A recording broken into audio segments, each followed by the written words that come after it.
The books of 1st and 2nd Chronicles. While they're two separate books in our Bibles, that division is not original. Due to scroll length, the book was divided in two, but it was written as one book with one coherent storyline. Now, in our English Bibles, Chronicles comes after the books of Samuel and Kings, and most of Chronicles is actually repeat content from those books. And so most modern readers, when they come to Chronicles, they think, wait a minute, I just read all of this, and so they skip it. And that's a shame, because this book is really unique and important in the Bible. In the traditional Jewish ordering of the Bible, Chronicles is actually the last book because it summarizes all of the Jewish scriptures. The first word in the book is Adam, the first character at the beginning of the story, and then the last paragraph announces the return of Israel from exile. Now, we don't know who wrote this book, but we can tell from details within it, it was produced by somebody who lived a couple hundred years after the Israelites returned from the Babylonian exile. Now, for this author, Jerusalem and the temple were rebuilt some time ago, and as we learned from Ezra and Nehemiah, things were not going well. The great prophetic hope was that the city and the temple would be rebuilt, that God would come to live among his people, the Messianic king would come, and all the nations would come live under his peaceful rule, and none of that has happened. And so the author of Chronicles has reshaped these stories of David and Solomon and the kings of the past in order to provide a message of hope for the future. And we'll see that he's designed this book to emphasize two clear themes. First, the hope of the coming Messianic king, and second, the hope for a new temple. Let's just dive in and you'll see these themes all over the book. First Chronicles begins with 9 chapters of genealogies, long lists of names. And you'll read these and think that this is kind of boring, and that may be true for you, but actually they're very, very important. The author is summarizing here the whole storyline of the Old Testament by naming all of the key characters in the stories. And as he does so, he shapes the genealogies to emphasize 2 key lineages. First is the line of the promised Messianic king. So lots of space is dedicated to tracing the line of Judah that led all the way to King David, to whom the Messianic promise was given. And then from David, the author traces that line up into his own day. The other family line that receives lots of attention here is that of the priesthood, the descendants of Aaron, who, of course, served in the temple. And so right from the start, you can see the 2 main themes, the author's hope of the Messiah coming to build a new temple, and it's rooted in these ancient genealogies. Now, after that, the author moves into the stories about David, and most of these are going to be familiar to you from the book of Samuel, but again, there's some really important differences. So first of all, the author leaves out all of the negative stories about David, where he's portrayed as weak or immoral. So Saul chasing David around the desert and persecuting him, the story of David's adultery with Bathsheba and then murdering her husband, all of that is gone. And what's left are the stories that portray David as a good guy.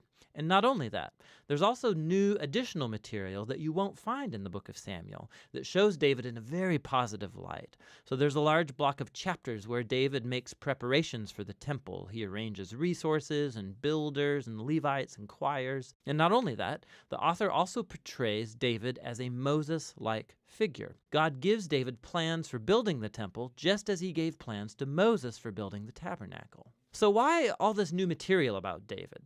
The author's not trying to hide David's flaws. He knows that anybody can go read about them in the book of Samuel. Rather, he's trying to portray David as the ideal king in order to make him an image or a type of the future Messiah from the line of David.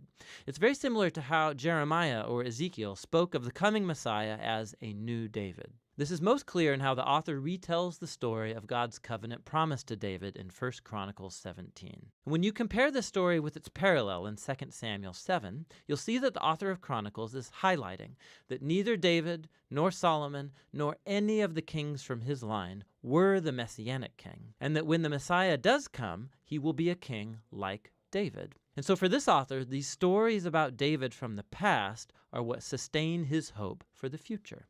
After David dies, we move into 2 Chronicles, which focuses on the kings that lived in Jerusalem.